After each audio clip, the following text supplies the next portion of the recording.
Sisters, We shall not yield to tyranny. our cause just we will prevail. The fight Hello, for our history rights. buffs. Ready for a journey back? Look at this encampment. The spirit of 76 is alive. Bobby, at this Hello, point, history. shame on you. Shame on you. Because we are being played as the American people. Our money is funding a war that we don't need to be in. I shouldn't be okay with it. So as long as I have breath in my body and a mic to use, I will be speaking out against this. A true patriot savors these moments, but the fight for liberty calls. The economy, we have a global economy. That's why we're a number one economy in the world. I know that a lot of people want to paint the horrible view of America, but, you know, go live somewhere else and then tell me America's bad. Patriotism is all about. Look at these flags. They represent our fight for liberty. This is what so American. freaking crazy to me that we have an conflict with Iran before a single person from the Epstein files has been arrested on American soil. The hour our liberty is at hand. For freedom is bravo. Brothers Yeah, I and was sisters. working, man, you know, but it's good to see Rippy out there handling business, man. And again, hey, there's a lot of black Trump supporters, man. I mean, it feels good to see that, man. So I'm...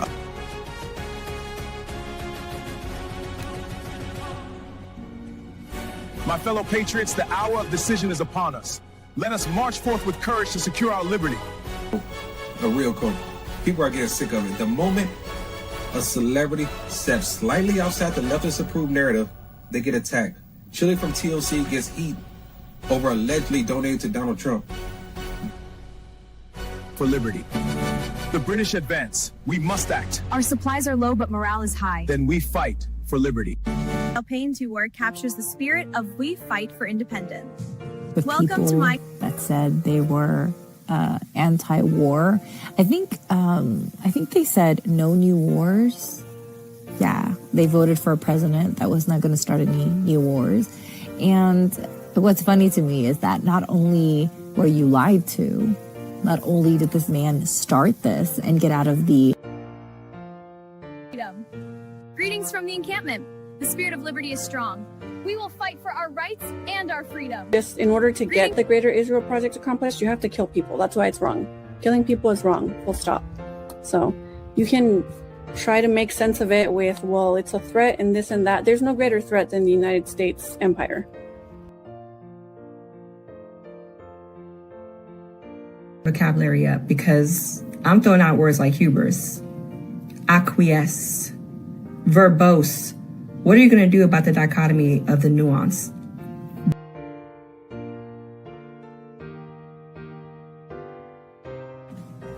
To the encampment. For liberty. And what I've learned, and I'm not a liberal or a Democrat. I voted for Trump the first time, but he's become a politician. He lies like all the other politicians. He deceives like all the other politicians. Endures through every change and challenge. We stand at the dawn of liberty, unshaken by the trials ahead. Our cause in Doing. I'm going to go out on the limb and say anybody that sits in that oval does not like Americans. They love United States, though, which is the politics, but they don't love the Americans. Americans are farmers. Americans are mechanics. Americans are school teachers. Americans are mom and pop businesses. and flaming! Soldiers, the enemy is near. Not only do I love my FBA fam, my Black American fam, my Black people on code, you know, my people that's allies with us, as part of the fam. I love y'all. I love my country too. You feel me? The cause to victory. To victory. These pastries are wonderful. Indeed, but we must stay vigilant. Iran rages on tonight with a new round of strikes. U.S. forces launching what they call self-defense strikes in southern Iran, close to the country's main military base. This as President Donald Trump says he's in no rush to come to an agreement with Iran after saying this weekend a peace deal was near. This Memorial Day, the president acknowledging the 13 service members killed in the war while sharing prepared remarks at Arlington National Cemetery. Forces launching what CENTCOM is calling self-defense strikes, hitting boats and missile sites in southern Iran. CENTCOM taking defensive action to keep U.S. troops out of harm's way, while President Trump's negotiating team appears positive that they are moving closer to finalizing a peace deal.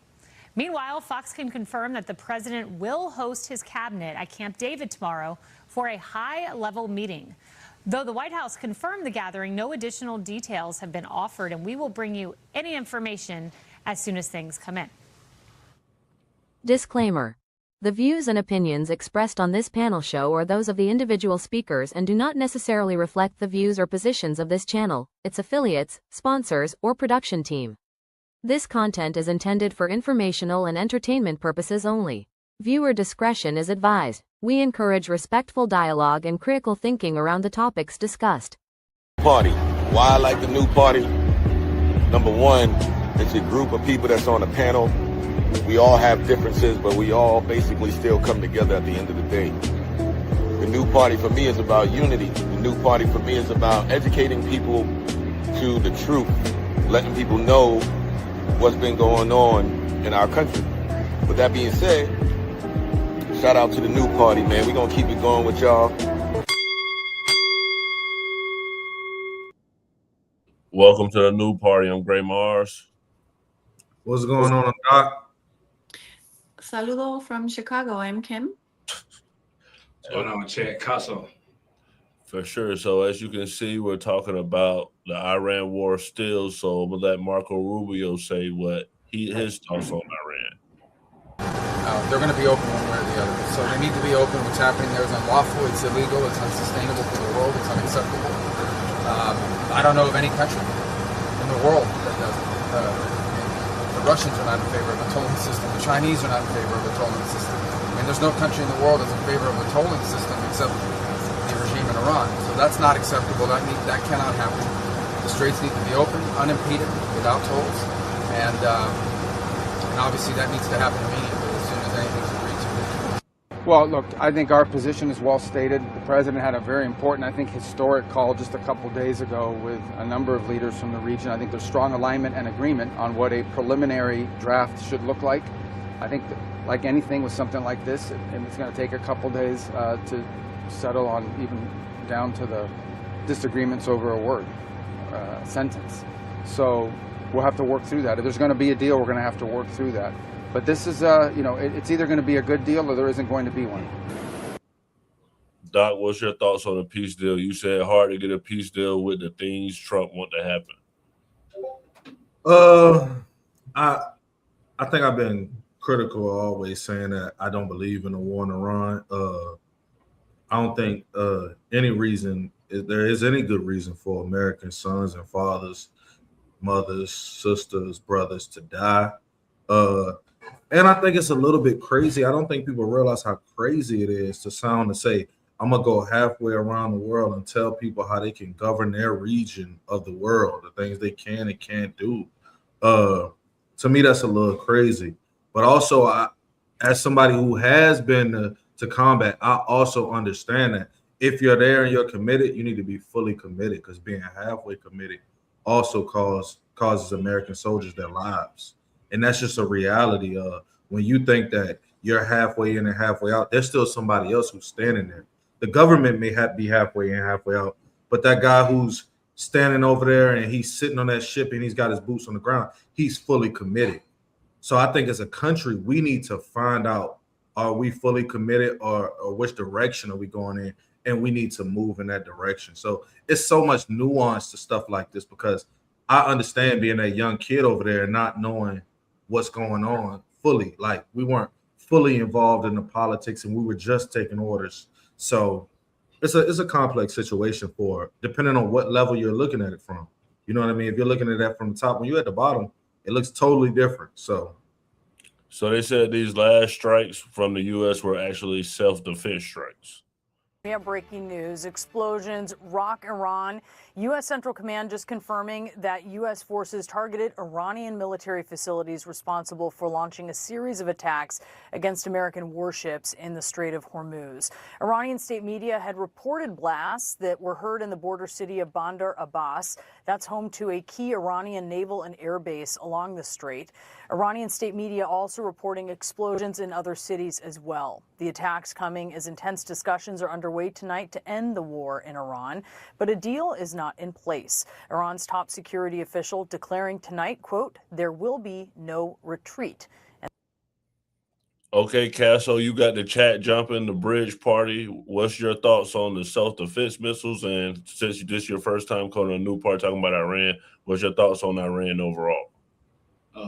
I'll say this, great. First of all, Doc, thanks for your service, Doc. We appreciate that. To what Doc said, I think there's a difference between full commitment and blind commitment.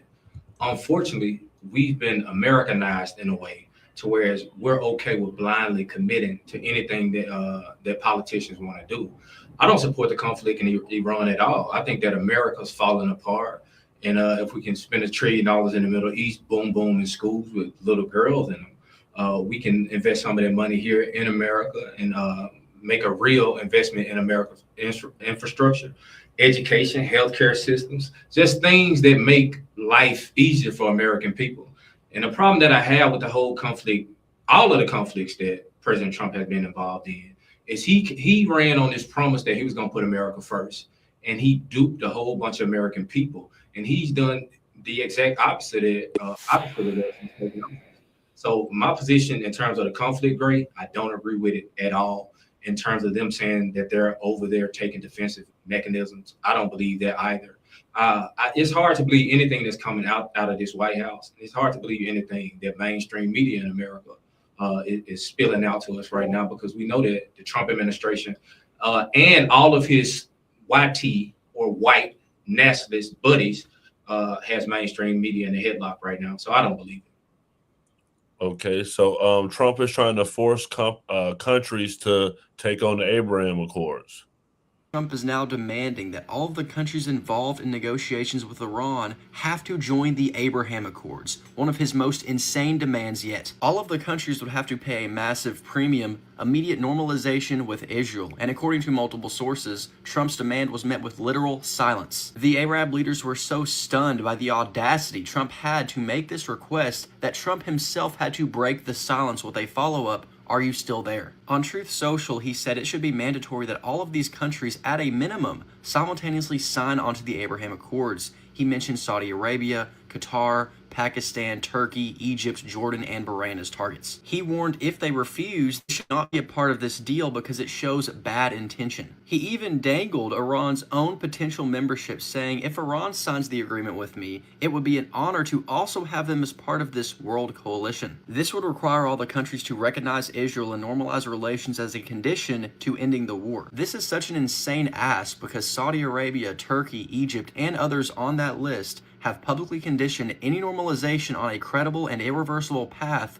to a Palestinian statehood, which of course Israel doesn't want. Kim, you're our Israel expert. What's your I'm not an Israel expert. I'm an Israel hater. I'm a professional Israel hater. So the Abraham Accords the first time around, this is what happens with mainstream media, where you get like these propaganda like talking points where they keep repeating it, where I even heard liberals talking about the Abraham Accords as like a peace deal or such, because with regards to foreign policy, there's a lot of overlap with the Democrats and the Republicans. I don't really see that with like regular Americans like us here. We see right through it. And even as we discuss it amongst ourselves now, like we know it's bullshit because it does normalize relations with Israel. It doesn't hold them accountable for anything that they've done, even before October 7th. And now they're trying to shove it down our throats. It's a little bit harder this time around because they've started this war of aggression, which every war that the United States has started post World War II has been a war of aggression, which is illegal. And we're starting to feel it now in our everyday lives. Even here, I can tell the difference here just being one day in Chicago between how much gas I have to pay and how much I have to pay in groceries.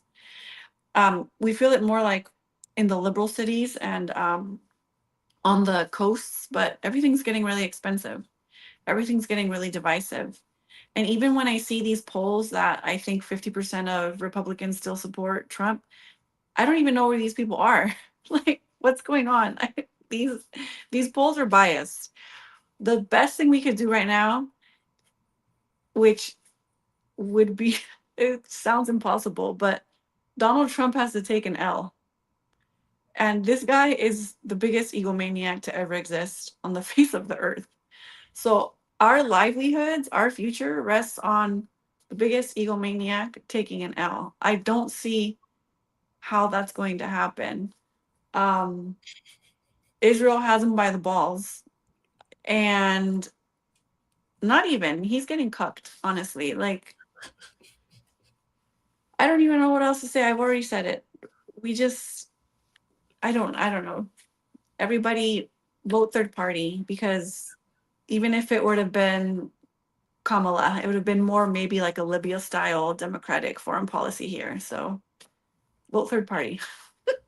So people try to say it's Obama's fault, and Castle, just so you know, Kim hates Obama. Yes, I do. Other presidents should have done this. 47 years they've been toying with these stupid people.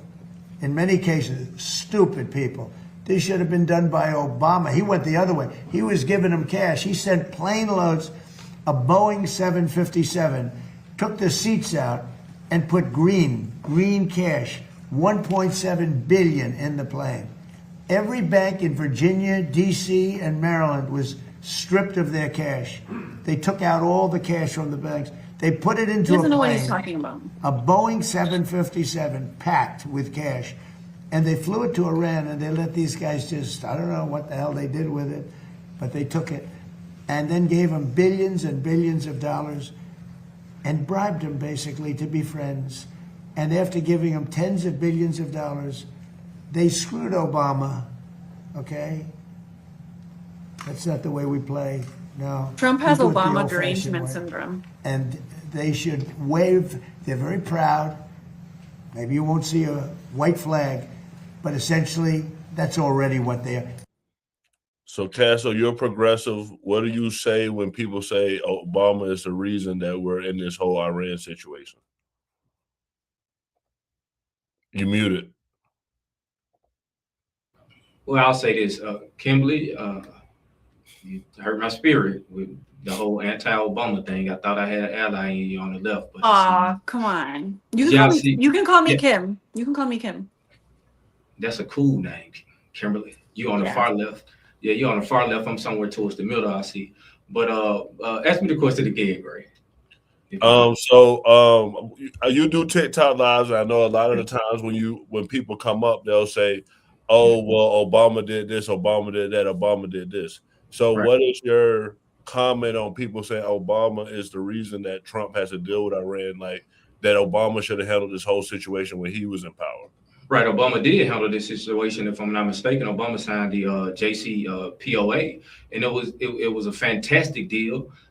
We saw tensions come down in the Middle East. President Trump came in and destroyed that deal because for some reason he wanted to take credit for everything it is that former President Barack Obama did.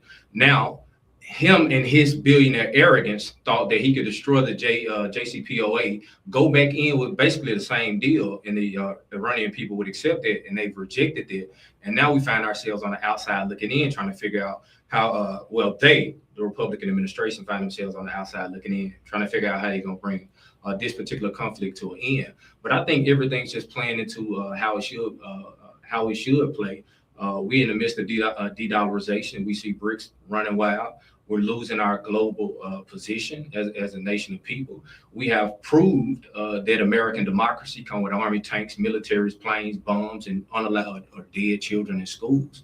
So people don't believe in us anymore. It's not Barack Obama's fault. Barack Obama didn't drag us into the Middle East, and it should have never been placed on Barack Obama in terms of the burden of pulling us out of the Middle East or Joe Biden. If we're gonna just pack up and leave the Middle East, I say we pack up and leave the Middle East altogether. I'll say this great, and no disrespect, Doc, because I know you serve, but we have to stop allowing ourselves to be a hand for hire in the Middle East. All nations reserve the right to defend themselves. So any nation has the right to defend itself. But when you decide to put boots on the ground, become aggressive, and move forward or move into other nations, that's when we should step back as Americans and say, hey, man, you got to do your own dirty work. And we have to stop being the group of people that come to the Middle East and do dirty work when we're called. For sure, that definitely makes a lot of sense. I will say I do agree with him with regards to the JCPOA. So I'm not just like a contrarian when I think Obama did everything wrong. He did a few things right here and there. But you do have an ally in me. I just think that I think it's worse. I believe Obama can walk on water. I'm sorry? I believe that Barack Obama could walk on water. I think Barack Obama is tall, dark, handsome, and charismatic, and he can literally shove something up your ass and make you like it. So that's the difference between the Democrats and the Republicans, where they have this moral void or this vibe where they just say we're for the people, but they're not, especially with regards to foreign policy. And I will say that Barack Obama has Libya on his hands, Yemen on his hands, Syria on his hands. So even the small little bits of credit, like with respect to how he handled Russia and even the JCPOA, can't be given much credit because he literally prosecuted more whistleblowers than any other American president and killed American citizens without habeas corpus. So, and among other things, like bailed out the big banks during the 2008 recession, yada, yada, yada. We all know this. So. That's not to take up too much time, Greg. I feel like that's a splinter. Yeah, I feel like that's a splinter. President Roosevelt, if I'm not mistaken, he has Hiroshima, Nagasaki on his hand. That's hundreds of thousands of Japanese people that were blown to smithereens at a moment's notice. I believe that was Truman, right? Truman, sir. Yeah. Mm-hmm. The president, let me be clear, white president in World War II that dropped the biggest nukes or biggest bombs in history's world. Obliterated hundreds of thousands of people at a moment's notice. I don't think anything that Obama could have done could ever compete or compare to what they did. In terms of having so much drawback or push or pullback for Barack Obama, look at the condition of the nation when Obama became president. It seems like we always inherit a bad deal here in America, especially Barack Obama. So when we talk about Obama having blood on his hands, every white president that has ever been a president of the United States has Black American blood on their hand, and they hadn't properly addressed the issues or the situations that our community has been forced into. So if Obama did take office and make a mistake or two, because that's what we usually call it, a mistake or two, then I'm not going to hold Barack Obama accountable for honestly just being frank with you. And I'm not going to hold it against Barack Obama, because every single white president that has served this country has been harmful to Black American people in some way, and we hadn't been made whole yet. So in my mind, still Barack Obama is perfect. Yeah, I respect that. I just think that, well, I mean, again, conversation for another day. But I will just say that he ran on hope and change, and he was a continuation of the same foreign policy that George Bush was. So I think that's a disgrace, and I think that's what makes it worse. Doc, did you have any more to add this time? We're going to play one more clip if you do. Yeah. Conducted self-defense strikes near the Strait of Hormuz Monday. And Iran's supreme leader is calling for an end to U.S. military bases in the Gulf region, saying, quote, the hands of time will not turn back. Chief Foreign Correspondent Trey Ying's joining us now live from Tel Aviv with the very latest. Good morning, Trey. Yeah, hey guys, good morning. Overnight, the United States conducted airstrikes against southern Iran near the Strait of Hormuz. CENTCOM says these strikes were defensive in nature and went after mine-laying vessels along with a surface-to-air missile position. These were the first U.S. strikes that have targeted Iran since early May. A spokesperson for Iran's armed forces said any new aggression will be met with a far more severe response. The strikes come amid the backdrop of ongoing diplomatic efforts to reach an agreement between Iran and the United States. Overnight, President Trump laid out a condition that he has, saying on Truth Social, the enriched uranium nuclear dust will either be immediately turned over to the United States to be brought home and destroyed, or preferably in conjunction and coordination with the Islamic Republic of Iran, destroyed in place or at another acceptable location with the Atomic Energy Commission or its equivalent being witness to this process and event. Thank you for your attention to this matter. The other key issue has to do with the Strait of Hormuz. Secretary of State Marco Rubio reiterated the Trump administration position on this critical waterway during a gaggle today. The straits have to be open. We already saw that. Go ahead, Doc. I don't have a whole lot I want to say. I just think I don't envy the difficult position some of the soldiers are in. You know what I mean? And I think it's a lot easier to say, you know, these dudes shouldn't, like I see people online sometimes saying these dudes shouldn't follow orders or shouldn't follow illegal orders. And I want people to know that's not a realistic thing. A lot of these people have left their homes, left their children, left all of these things behind. They didn't do all that to go to another country and not follow orders and not do their civic duty, because honestly, when we're there, we're all together. I think the black and white, the brown, the Asian, the yellow, that's something that people have a luxury of discussing and disagreeing about when we're here, when we're free, when we can go to whatever store we want. When you got T barriers up and you could walk 100 yards one way and 100 yards the other direction, a lot of that stuff is null and void. You know what I mean? There isn't any color. So I think it's a difficult position that some of the soldiers find in.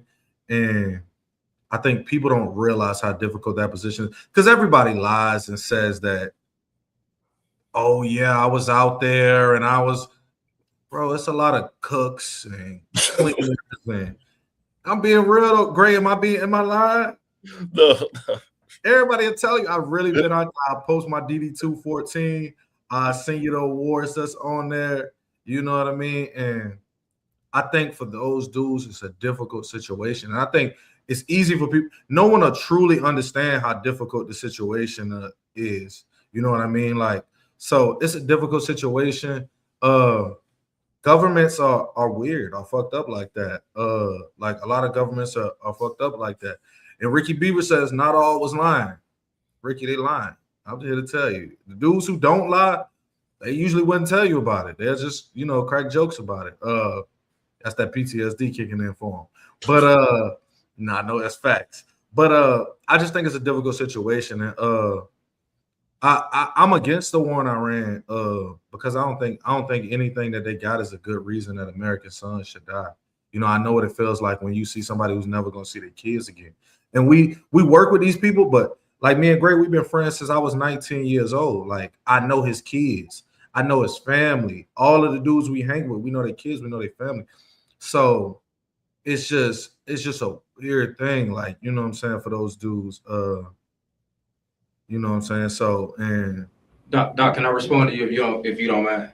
Yeah, sure. And respectfully, you sir, not me. Just to clear it up with the chat, Roosevelt on the line, Truman became president, and Truman dropped the atomic bombs. I think that's being correct, historically correct. Now, my pushback to you is this, Doc. I feel as Americans, we do have the right to protest and speak back, even if you are in the military. I think it's your job to speak out against injustices that are being committed globally, especially if you participate in it. If it's on you to walk down another human and look at that human and be tasked with or given a position to take that life or allow that person to live, you should be able to stand up and say, hey, I can't do it because it's not righteous. Now, if we look back at the Vietnam War, for example, during the Vietnam War, they had underground GI newspapers that circulated amongst the troops over there. And that was a way that they pushed back against the establishment and pushed back against the military in terms of some of the inhumane things that they were doing in Vietnam. They also, and I don't condone violence, but fragging, if you know what fragging is, this is when basically privates would catch the sergeant out front and throw one of them little pocket boom booms on him and get him out of there if he had them doing things that they thought weren't a part of their detail. So I feel that soldiers can push back in a way, Doc, in y'all own way. And again, I didn't serve, you served, Doc, so you understand it from that side of the fence. I'm just giving you a little bit of what I understand from a historical standpoint. Yeah. Seymour Hersh also, I'm sorry, Greg, go ahead. Doc definitely pushed back on the sergeant before. Yeah, like Gray will tell you, I ain't the type to just follow orders. Like, if you get it 2 out of line, I done slapped my first arm. He'll tell you that. It's not a joke. Like, before I ever became a soldier, I was a young kid who didn't have it all from the project. So, but that's why I say it's so hard to tell these dudes that to speak out about something, because say, bro, I'm broke. My mama was in a coma when I left and joined the army. My family need this money. I got to have it. You see what I'm saying? Yeah. So I ain't the only person in that situation. And I knew when I signed the contract, it was against the rules for me to share my opinion. So I gave up my opinion to be able to take care of my mama.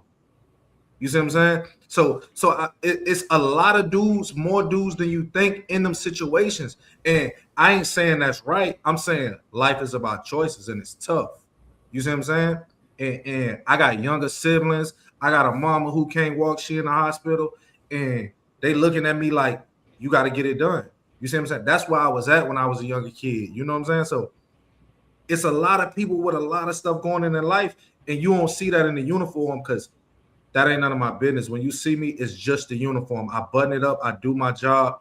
I mean, I ain't going to let nobody disrespect me. Gray will tell you that we'll have a long conversation out here in the back. You feel me? Like, for real. Like, for a long time. And if you get too out of pocket, like, you know what I'm saying, we'll do that too. But he'll tell you, I'll be sitting on dude's car waiting on them to come out of the joint. He laughing because he knows it's true. We'll be sitting on your car waiting on you to get off. Yeah. I ain't playing like that. You know what I'm saying? But it's a complex situations for the dudes at the bottom. You know what I'm saying? But I don't agree with the government. What I'm saying is I see so many people tell these young kids, yo, don't do your job. They haven't got there yet mentally. I hadn't got there yet mentally when I was 19. I didn't know no better. You know what somebody teach you, and nobody ever taught me all of this. You know what I'm saying? I didn't have the game. I learned it later. You know what I'm saying? So I had to go with what I know and what I could use to provide for mine. I think that goes for really quickly. I think that goes for anybody in like a uniform, right? So we have to sympathize. These are working class people. A lot of the people who've joined the military have been propagandized to think they're protecting us. But unfortunately, a lot of the foreign policy endeavors don't protect us. They make us less safe. And I will just end with this. If you guys will look into, Seymour Hersh actually did reporting on the Vietnam War, and there was a massacre. And there were military personnel who stood up and stopped the massacre from continuing. And those are true American heroes. So that would be an example of defying orders, is continuing the pillaging and raping and murdering of innocent civilians intentionally. That's when I would hope that we have Americans that would stand up like they did with the Vietnam War. Seymour Hersh, one of my biggest heroes. So we're going to go into domestic policy. Kim, I'm actually going to go back to you because you're a California resident. What are we going to do with our homeless problem? Your plans for the over 40,000 homeless in Los Angeles? Yeah, well, they're not homeless. They're drug addicts. Most of oh my God, these this guy is people retarded. are addicted to fentanyl and meth. This isn't Spencer making it up. Are you saying they don't have homes? There is places for all of these people to sleep in LA.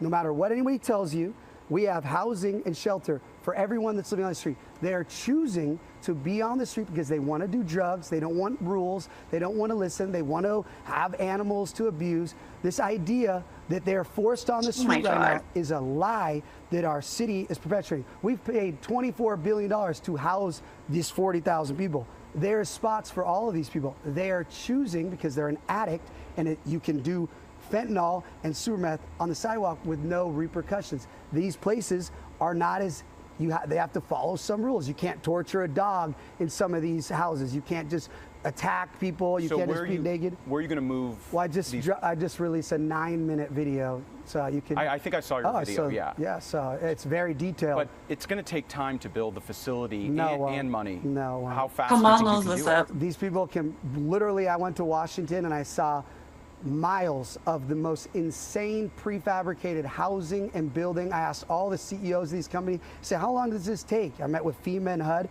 3 days. 3 days. And all of this is cheaper than trying to take over, kick senior citizens out of their buildings is what happens. They kick them out, and then the NGOs come in and they spend 4 years. This is LA. This is LA's timetable. Where is this facility going to be?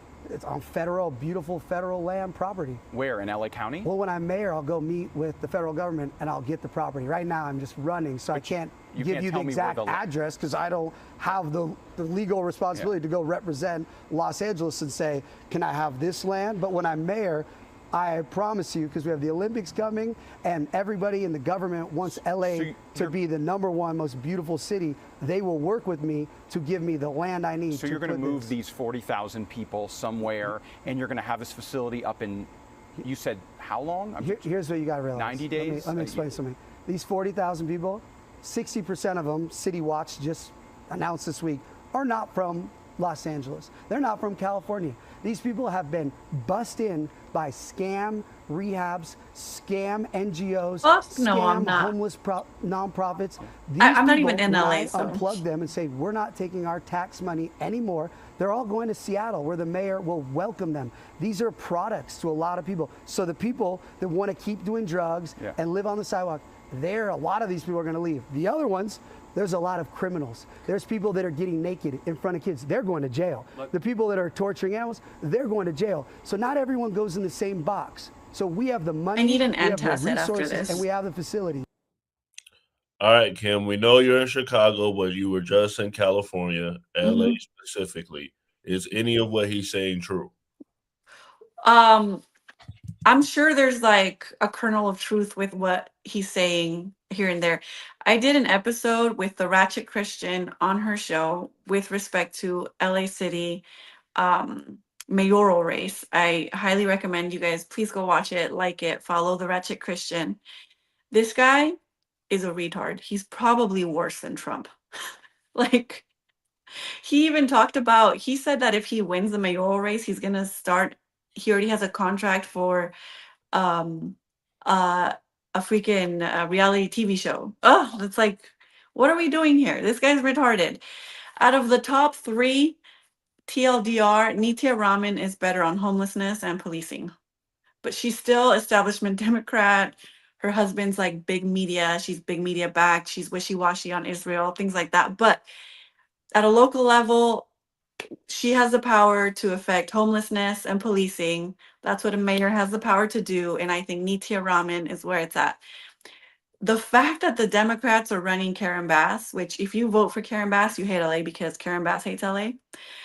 The fact that they're running her, the Democrats just deserve to lose. And I mean, this would just be so poetic if they lose to this fucking moron. Because, and it really is really stupid, because I've actually worked as a paralegal for labor and employment cases for 6 years, and I've sued a lot of these homeless nonprofit organizations, which are still triangular profitable organizations where CEOs make a shit ton of money. They make and are donated so much fucking money, and they throw money at this issue with the intention to not fix it, because a lot of them are just making themselves rich off of it. The real solution to solving homelessness is providing more homes, providing people with social welfare programs, not just forcibly displacing them and dehumanizing them like this freaking retard. But I mean, we are a reflection of who we vote for, and we get who we deserve. And when I see a lot of people in LA debating this issue and them defending this guy, Spencer Pratt, I'm just like, okay, then I guess we deserve this guy. Because I mean, it's not going to get better with Karen Bass. They shouldn't have run her. The Democrats like to lose. If they were smart, they would have known not to run Karen Bass. So here we are with, we're going to end up with this guy. Same with what they did with Donald Trump. I said the same thing. I said the Democrats deserve to lose because it's almost intentional. They're so freaking dumb. It would have been so easy. They could have put all their money behind Nitya Raman. She's good on policing and homelessness. And I've been all over this country. I was on a music tour with my last boss. I've been to every major city in this country, and there are very few cities uglier than LA, and that's where I'm born and raised. I love LA, and it's sad to see. There's so many homeless people there, but this guy's not the freaking solution. I'm sorry, Kimberly, guys. how do you feel about Kamala Harris and Jasmine Crockett? Quickly, if you don't mind telling me, how do you feel about Kamala Harris and Jasmine Crockett? Oh, I despise them. I think they're jokes. Can you tell me your favorite Black Democrat? I don't really like a lot of Democrats, with Are you a irrespective of. Are you a Democrat? No, I've She's a never liberal. registered.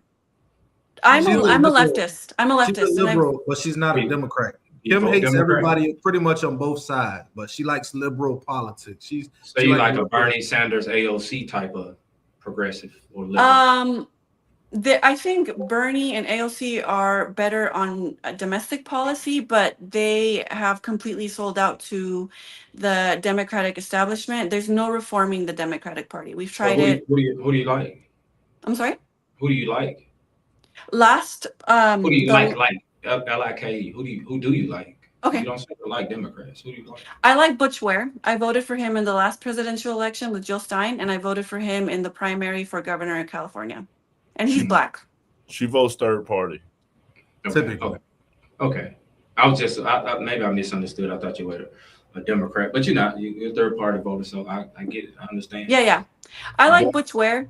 I highly recommend you look into him. He stands on what he believes in, and he's principled, and they illegally Kimberly, kicked him off the ballot. it's some shit on the left called civil rights. So I kind of have to vote for civil rights until once it's codified, then I can venture off and vote for Jill Scott. We only need 5%. 5% of the vote, and then the third parties get federal matching funds the following year. The problem with that is that, I mean, it's a whole other debate I've had with Gray, but the voting third party is the most democratic thing you could do. In fact, your voice counts more when you don't vote, because vote blue no matter who. They're going to expect you to keep voting for them. You're not going to concede anything. Power concedes nothing without a demand. Another one of my heroes, Frederick Douglass. And we're not going to get anything out of the Democratic Party. They're completely anti-democratic. They ran Kamala Harris last time. They've cheated Bernie Sanders out of the primary twice. And they will even vote out their own Democratic leaders, like with Cori Bush and Jamal Bowman, who were also both black. So Castle, I got you because I know you want to talk about race. I got it. Did you see the Kamal? Did you see the Kevin Hart roast? Yeah, I saw the Kevin Hart roast, but great. I actually want to speak towards the homelessness issue too. Go ahead. A little bit. I'll say this in terms of homelessness in this country. Two things. What we shouldn't do is anything that a fucking Republican suggests. People down in Louisiana trying to they're pushing through House Bill 211, which is going to create a homelessness court system in the state of Louisiana. They are moving forward with criminalizing homelessness down in Louisiana. They're forcing homeless people to pay for their own treatment, whatever the hell a treatment is for a homeless person. I'm not sure how you treat yourself, especially considering the fact that you're homeless. And if you can't pay for your treatment down in Louisiana, they give you 2 years hard labor. So in terms of dealing with homelessness in this country, anything that a Republican candidate or official suggests, you should throw that shit in the trash can immediately, because it's going to be harmful towards people. Now, what I think we should be doing in progressive spaces, Democrat-led cities, is we should be focusing on abandoned structures like malls, shopping malls, and old abandoned high schools. And we should create safe zones around those places and move or relocate homeless people towards those safe zones. For instance, when you look at a high school, everything homeless people would need is in an old high school. You have recreational areas. They can convert classrooms into like sleeping areas. They have lockers, so they don't have to have things all over the place. They can shower. There's a cafeteria, and usually when it comes to high schools, there's a lot of land around those schools as well, so they can utilize that. So I think progressively we should be thinking towards safety zones and moving homeless people towards safety zones. Also, you can set up medical clinics within those facilities that treat a bunch of these homeless folk in terms of addiction issues and mental health issues. So safe zones in terms of progressive thinking politicians, anything presented to us from Republicans in terms of dealing with homelessness, we should absolutely throw that shit out the back door. All right, I'm gonna play the Kevin 100%. Hart. Yes. Kevin Hart responded to a roast. Doc, I'm gonna have you go because you was on that show when we saw the joke. The George Floyd joke, it wasn't a tasteful joke to our culture, to our audience, but our audience that's watching the roast, if you're watching the roast, you get why they're doing it. You get why the racial humor is is on the table. Like, it's not, I wasn't shocked. Like, that's what they do. Go look at the Tom Brady one. Like, that's what they do. It happens every year when they do a roast. It's not new. This isn't a new, it's not a new agenda. It's not a new approach to comedy. Do you feel like Tony Hinchcliffe went too far when he made that joke about George Floyd? It's Tony Hinchcliffe. Yeah. Like, I don't expect less. I don't expect more. I feel like you're saying going too far is the point. I don't know if put words in your mouth. Yes, I mean, that's why you're there. Mm-hmm. And I hate to say this, but I'm going to because we're being honest. People are talking about that joke. Talk about his set. Tony Hinchcliffe arguably had the best set, or one of the best sets, between Tony and Cheryl, and I would say Naeem had a really strong set. Naeem had a very strong set. I was laughing out loud at Tony until the joke. But But not even just that joke. I don't like when people joke about violent, tragic death. I like Pete's set, and then I was like, oh, why you had to say anything about Charlie Kirk? Pete had a great set too. Pete had a Charlie Kirk joke in there. Yeah. Like, would I tell those jokes? No. But do I get why they're being told? Mm-hmm. Yes. Like, I'm not looking at Pete crazy. I'm not looking at Tony crazy. Like, that's what I know what you're going to do. Mm-hmm. I know your style of comedy. I'm going to appreciate humor. I don't get affected by the attempt of humor. I get it, right? In this case, like, do more. It's my production. We're live. The more is what?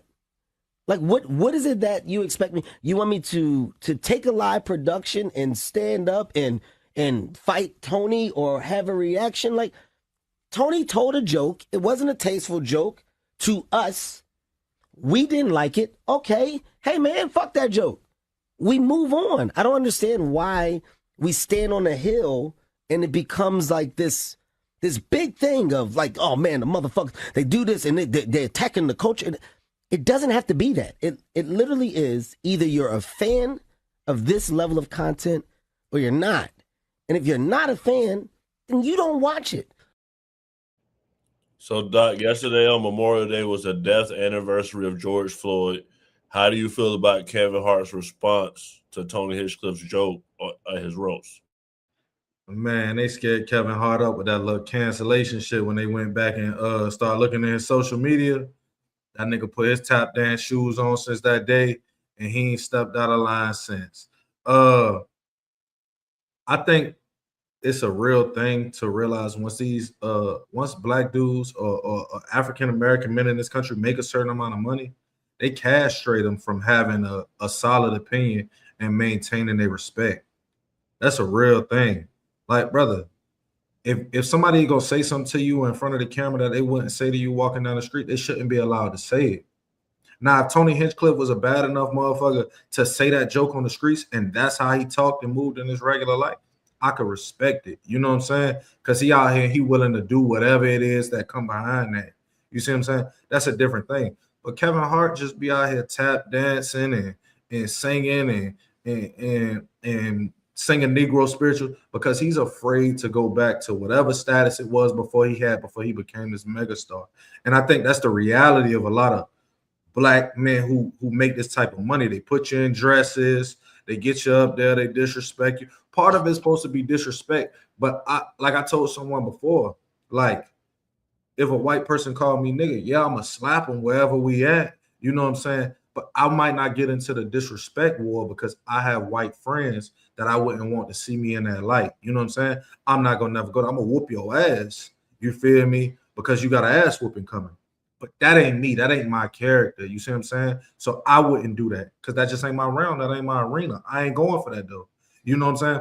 Kevin Hart said, you done gave me enough money and I'm pretty much going for anything. You know what I'm saying? And I don't think he realized that being as far on this end of the coin as the other end of the coin could also get him canceled. Because now he'll lose that. You like somebody like Bernie Mac, he would always have that dedicated black audience. No matter how old he got, no matter where he went. Kevin Hart, at some point, this is gonna die down.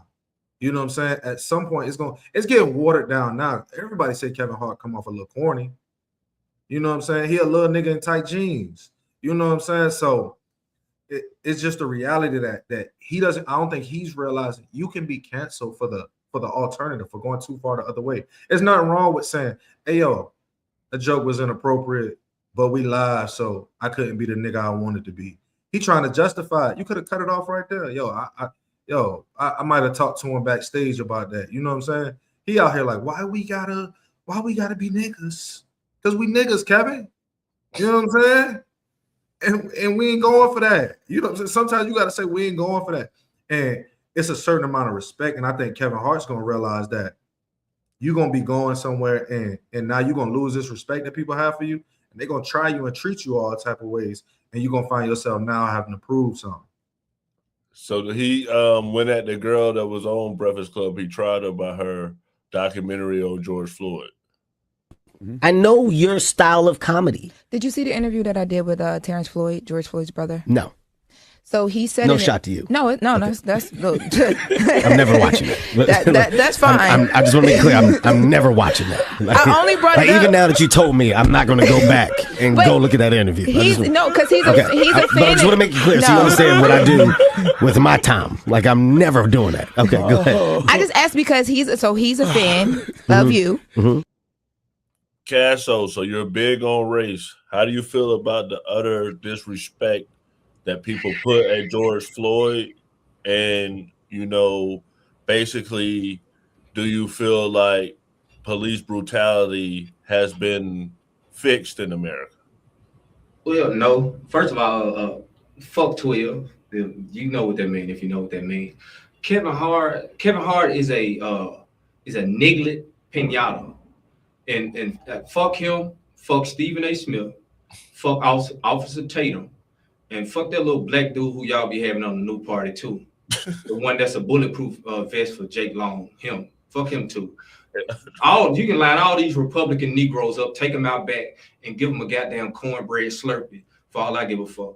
This the thing, man. And this is the danger zone that you venture into as a black man in this country when you begin to become colorblind. You have to understand one thing, man. Dark humor is a safe space for white supremacists. There's no such thing as dark humor in terms of what we can participate in as black and brown people. That's a safe space for white folk. They created dark humor so they can say, I'm laughing at a joke. I'm not really racist. It's just funny. It's funny that when it comes to the dark humor shit, it's always funny when it's a black person, when it's a Trayvon Martin, or when it's a George Floyd. But when you get to calling Charlie Kirk a goddamn sprinkler, they start losing their mind. These the facts. A woman fired at Indiana University over Charlie Kirk post. Biologist fired down in Florida over Charlie Kirk post. Tennessee man jailed over CK post. And you have Jimmy Kimmel being removed because he made a joke about the president. You see what I'm saying? What's a joke and what's not a joke? There's clearly a double standard. I don't expect no little bitty niglet like Kevin Hart to stand up and fight for anything as pertains to black people because he's a tap dancing Sambo. He's a historical coon. He didn't make his career or he didn't become who he is because we think he's funny. I think he lame as fuck. I've never watched anything pertaining to Kevin Hart and laughed out of my seat. But you'll see an old white baby boomer laugh they goddamn racist top hat off their head watching Kevin Samuels because he's a little niglet monkey and he always doing little weird shit and making little weird sounds. And he is the modern day blackface in terms of what it is that white folk want to see. I think he disgusting and his statement and his response to her was absolutely fucking disgusting. I have a serious problem with Kevin Hart, a serious fucking problem with him. If I could put him in a backpack and kick that bitch against the wall, I would. Kim, did you watch the Kevin Hart roast? Yeah. Right. Do you guys want to know what I think? I'm gonna have you respond to the last clip because Tony Hinchcliffe said something disrespectful to women. No. Hart was something else, huh? It's the first time I've been called a Nazi multiple times in just a few hours. I guess that's what LA writers' rooms, all these a lot of mentally ill liberals out there that somehow with all these fucking blacks and Jews and Mexicans around me, I guess I'm a fucking Nazi somehow. I guess the guy that pulls names out of a bucket giving everybody an opportunity is a Nazi. Isn't that something? I was called that by a bunch of people that have never written anything in their lives, that literally have just been reading cue cards and teleprompters every project they've ever done, with the inability to improvise whatsoever, no opportunity to have their own thought. They just read what the writers wrote for them without any originality whatsoever. And the writers I used to work with, there's a few great writers in that writer's room, and the rest of them are just living in a bubble of mental illness, and it's very exciting. But, I mean, the most of it, you know what I mean? I got called a Nazi, gay, a racist over and over again. I'm none of those three things, a little fun fact. But they are they are fat, ugly, black, and Jewish. Everything I said was real about them, just a reminder. Because I woke up today, and even though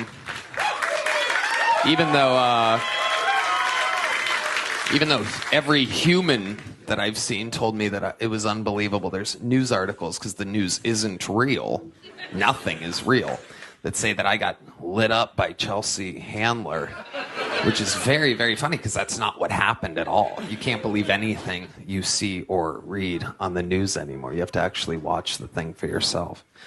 She was a bit of a cunt, I'll tell you that. She just kept coming at me over. She said I took the Saudi Arabia money. She was like wrong about things.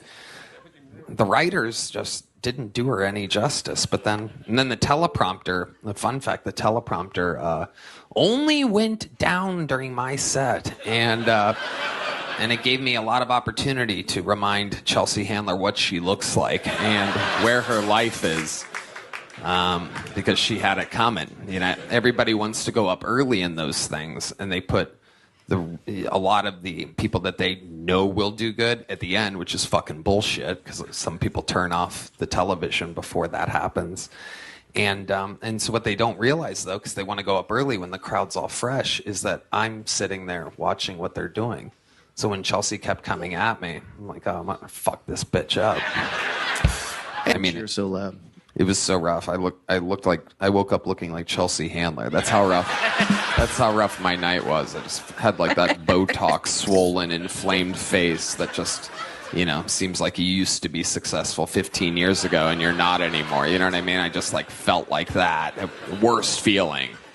Thank God. Then I just took a 2-hour nap and I was back to being one of the best in the world. And no, I'm kidding. Shut up. So Kim, you're a comedian.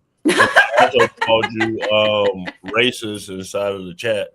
So what's your thoughts on everything he said and, you know, him being called a racist due to the roast? Wait, someone called me racist in the chat? Yeah, you just hit. No, Kim, I think they think you white too, Kim. I did see a couple white comments on there. Sí, yo soy de Guadalajara, Jalisco. Yo soy más mexicana. La mayoría de la gente que yo conozco, la verdad. Culturalmente soy. What happened? They're gonna turn up even more now that they know you. Latino. Kim is Mexican. So are many of these people in the chat. But See Canelo Kim. I know. Here, yeah. I mean, Skeptic, please don't hate me. Kamal, please don't hate me. But I love comedy, and I like Tony Hinchcliffe, and I'm on the left. I like Chelsea Handler too. I think it's okay to disagree with people that you don't agree with ideologically. Like, I'm ACAB all day, fuck the police. I'm from LA. So I mean, I think we all just, if you listen to the full set, I'm not here going to defend Tony Hinchcliffe because I didn't like that joke. I did like the Pete Davidson joke because I love dead dad jokes because my dad died.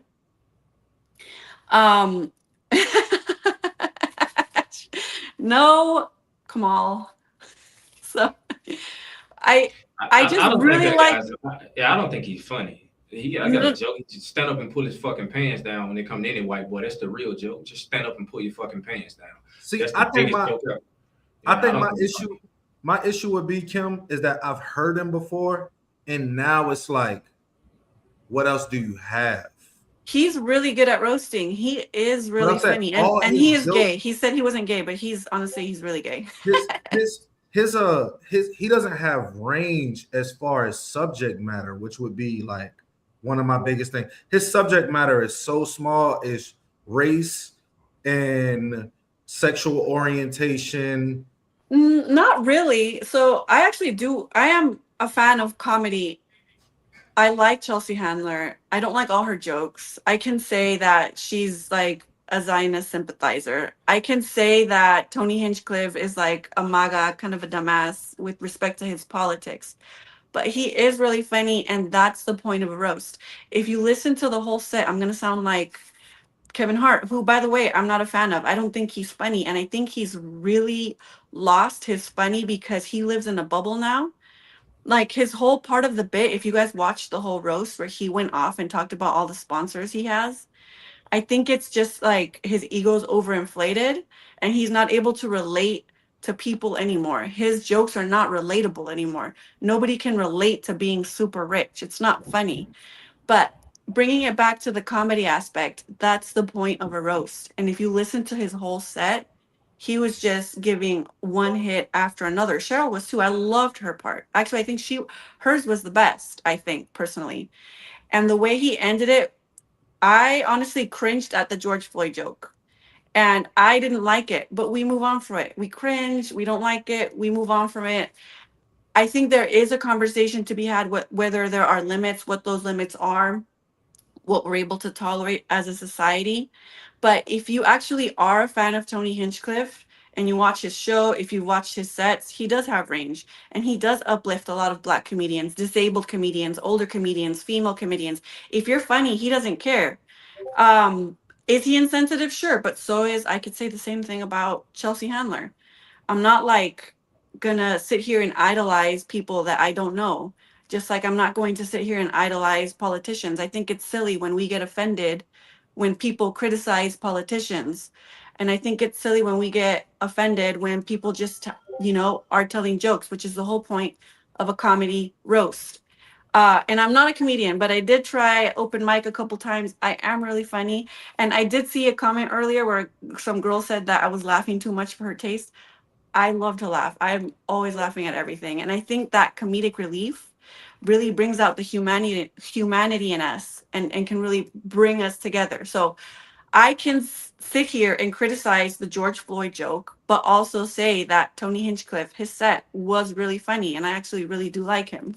So if you watch it right now, hit that subscribe button or press that notification bell to know when we go live.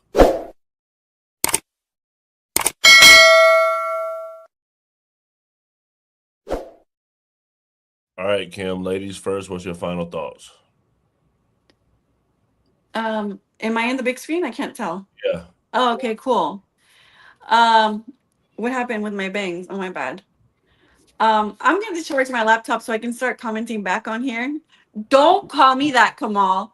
Kamal, because your name sounds like Kamala, okay? So Nick Fuentes is not Mexican. On behalf of all Mexicans, he is disowned. And I just want to say, I know, nice to meet you, Casso, and there's a lot of people here in the chat.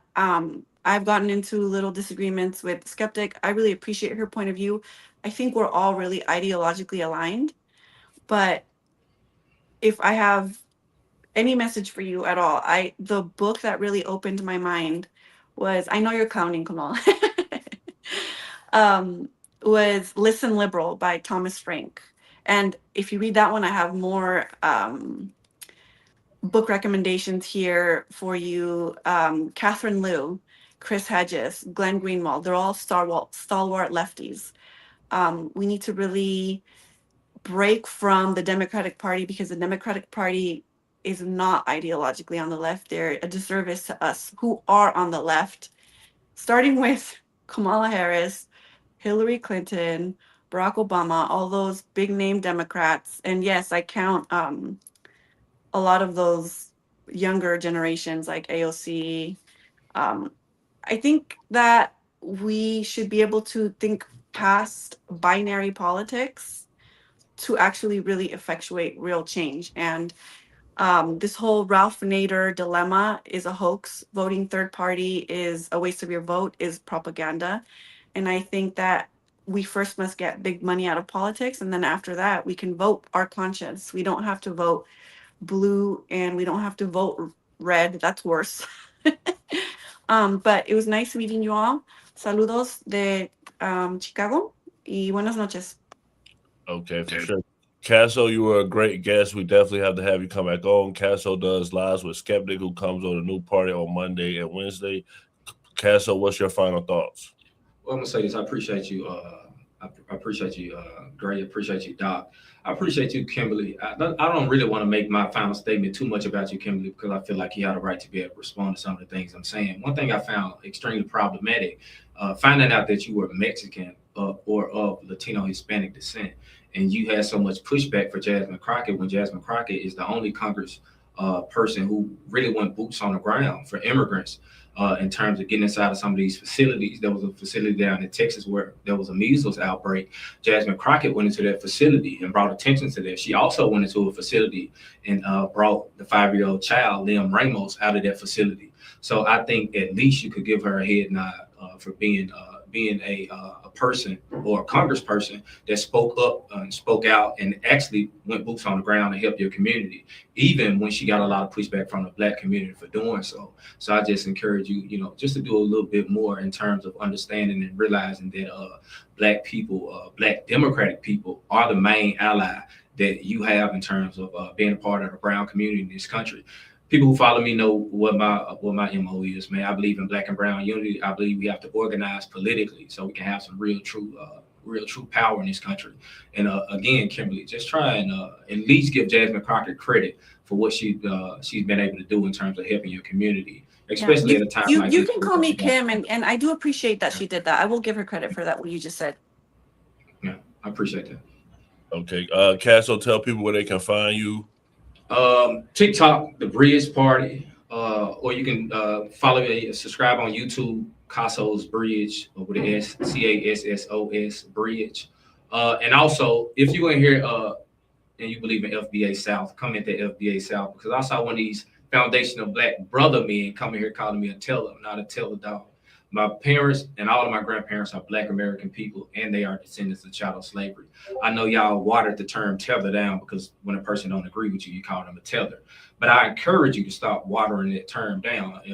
Sooner or later, it's not going to mean shit. But FBA South. For sure. You got it, great. Appreciate it. Appreciate it. Appreciate you for coming, Casso. Doc, what's your final thoughts? The world is in a funny place. We all just trying to, navigate it the best way we can. A lot of these people make content. Go check out Casso. Go check out the New Party. Kim makes great content. If it's your first time hearing Kim, you may have a small perspective of some of her opinions. So I think you should definitely come back, give it another listen. Kim has some great opinions that I agree with. She has some that I don't agree with, but I think that's a part of being in a dialogue with people who are from every walk of life. As far as me, I ain't really no content creator. If you get in my inbox, I don't really care.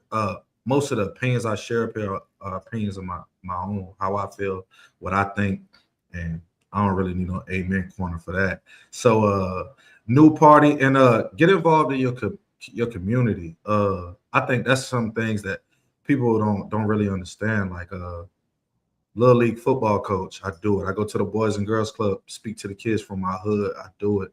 I think everybody has these ideals, and I think we all need to get more involved in our community. It's kids out here who need role models, and I might not be the best one, so please step up and take my place. I'm tired. So love, New Party. For sure. Thank you, Doc, Casso, and Kim. This was a great conversation. We do this every Monday through Thursday at 8 p.m. Eastern. Have a great night. New Party. Hello, history buffs. Ready for a journey back? Look at this encampment. The spirit of 76 is alive. Freedom of future. A true patriot savors these moments, but the fight for liberty calls. To the encampment for freedom of future. For liberty. This is what American patriotism is all about. Look at these flags. They represent our fight for liberty.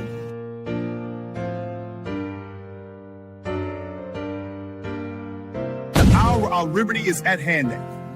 For freedom is robbed by. Secure our liberty. My fellow patriots, the hour of decision is upon us. Let us march forth with courage to secure our liberty. Welcome to my colonial home. Today, Del Payne's work captures the spirit of We Fight for Independence.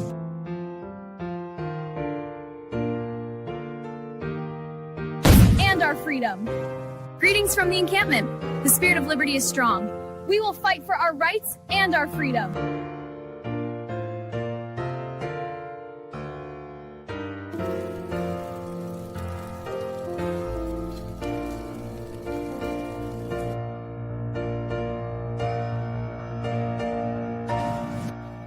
Hour is late. We must enact.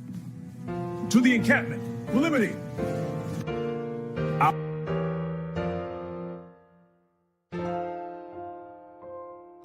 Through every change and challenge. We stand at the dawn of liberty, unshaken by the trials ahead.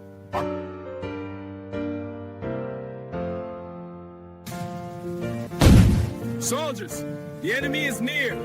Front line, fire me!